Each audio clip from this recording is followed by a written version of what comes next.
Good morning, everybody. We are going to start reading chapter 10 of Harbor Me. If you haven't read chapters 1 through 9, please go back and do that at this time.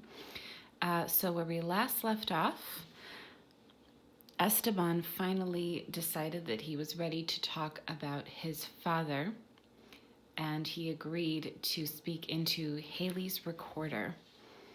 So let's hear what he has to say. Remember, Esteban told us that his family thinks that someone took his father.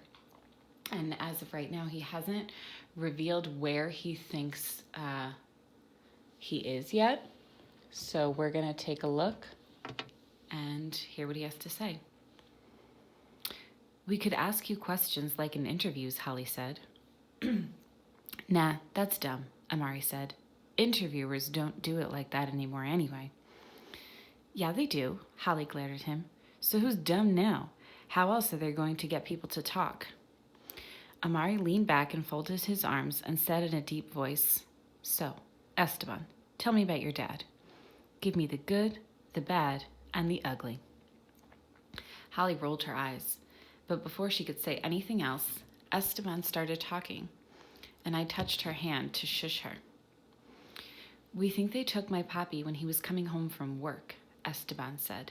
He works in a factory in Queens sealing video games in plastic. I don't know how he does it exactly, but he was going to show me. He promised me he was going to take me there one day, but he said it would have to be on a holiday because I couldn't miss school and he doesn't work on weekends. My papi said weekends are always for the family and every day in school is a gift from God. He said that where he came from, I wouldn't be in school. I'd be working other people's land or in a factory. Imagine, Papi said, a young boy like you with hands as hard as a man's. He said since me and my sister were born in this country, we were born with the American dream, like a silver spoon in our mouths. You're rich, he always told us.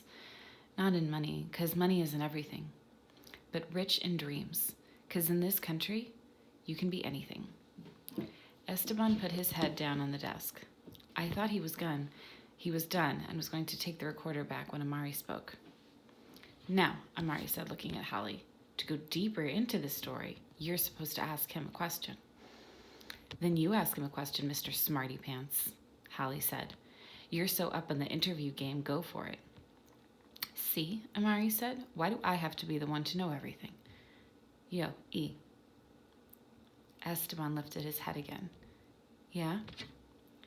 Does your dad I know he works in a factory, but if he could be anything in the world, what would it be, you know? I'm not saying there's anything wrong with working in a factory. I know, Esteban said. He used to say he wanted to be a poet like Pablo Neruda. That guy wrote a whole bunch of love poems that my papi would read to the family. And another guy named Pedro Mir. He was from the Dominican Republic like us. My papi said Pedro's poems were like the poems he wanted to write. They were about regular people and working and stuff like that. But you can't feed your family with a poem, my papi said. No se puede comprar un abrigo de invierno con un poema. Tiago laughed. I got you, he said. Oh man, that's like something my mom would say. You can't buy a winter coat with a poem. Esteban put his hands in his pockets and pulled them inside out to show us the money you can't get from writing poetry. My papi always says, I wrote poetry because of love. I stopped writing because of love too, because I love my family.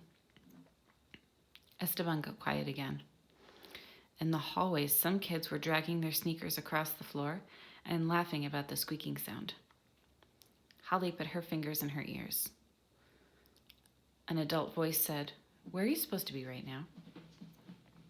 The squeaking stopped, and Esteban started talking again. But my papi had another dream, too. If you ever went to the park by the bridge on Sundays, you might have seen it. He can hit a baseball out of that park like nobody else. Everybody says so. They say, how can such a little man have so much power in his swing? But he just pulled the bat back and wham! The ball goes flying, and the guys in the outfield don't even run or lift their gloves in the air because they know that ball is gone. It keeps going and going like it wants to try to meet God.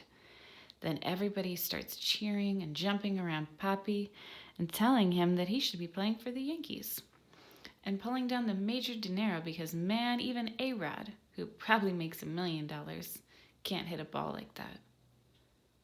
But my Papi would just laugh. He said if you go to the Dominican Republic, you can find 20 more like him in the same park. He says, like Pele, they don't even have balls to play with. Pele was a famous soccer player. But they can hit rocks and cans, and even once an old broken shoe, gone. When he comes back, I want to see that, Amari said. I need him to teach me. Esteban almost smiled. Then he didn't. But what if he doesn't come back? He said. At night, when I'm dreaming, I dreamed that the Yankees recruited him, and that's where he is. But then it's morning time, and my mind is not dreaming so much anymore. And the day is just like the day it was before. A day without my Papi in it. And our apartment feels darker and more quiet. My little sister doesn't even cry when Mommy tells her she can't watch television. She just climbs into Mommy's lap and puts her thumb in her mouth.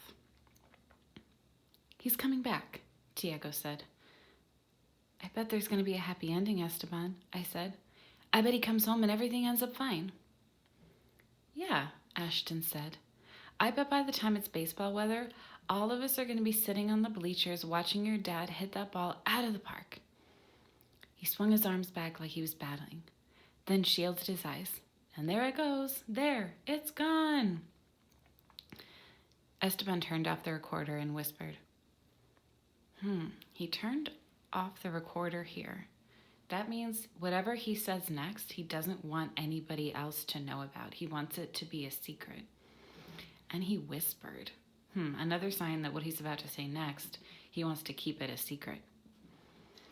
Mommy thinks that maybe they sent him back to the DR. None of us said anything. We didn't have to. We knew who the they people were. We knew what Esteban was afraid of. We knew why he turned off the recorder. Where it says we knew who the they people were, we knew what Esteban was afraid of. What they're referring to is immigration. So Esteban and his family are very afraid that because his father was an immigrant, and maybe he was an immigrant who was here without the right permission and the right paperwork, he may have been deported. He may have been sent back to the Dominican Republic forcibly.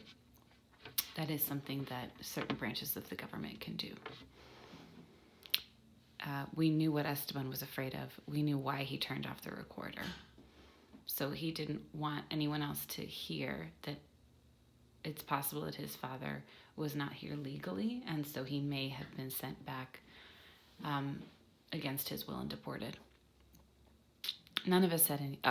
Mommy says that if they sent him back, then even though we came here for the dream of America, we're going to have to go back too. Because without Papi, we're not a whole family. We're just like pieces of family.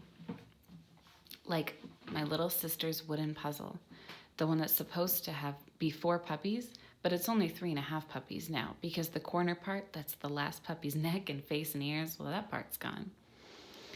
Papi is like the neck, face, and ears of our family. When they took him, they took a little piece of all of us. When Esteban handed me the recorder, I put it in my backpack. Then, without even thinking about it, I got back up and hugged him. It was a quick hug. But in that minute, I inhaled deep, and he smelled like soap and cinnamon candy. I wanted to remember him, everything. I wanted to tell him that if he had to go away, I'd remember all the little things about him. But I didn't. I went back to my desk and stared down at my shoes.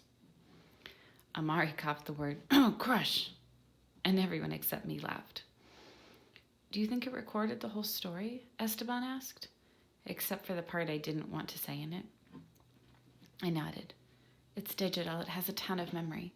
You can transfer the files to a computer and upload and stuff like that. I realized how fast I was talking and stopped. because now there was a sadness in the room, like a thick gray ghost at my shoulder. I had been talking fast to cover it with words, send it hurling through the windows, but I couldn't. I tried to imagine the ghost surrounded with sunlight and baseball games and poetry and good stuff that would push this ghost away. When you talk, Esteban, Hallie said, it's like I can see everything you say. Your words draw pictures for me. I know that sounds crazy, but they do. Esteban smiled. That's what Papi says too.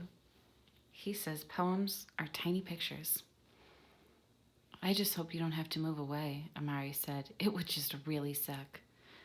Both Tiago and Ashton said, yeah, it would. Esteban looked around us like he was seeing us for the first time. His smile dipped down, then up again, then faded. I know, he said, but I want to be where my Papi is. I want us to be a family again.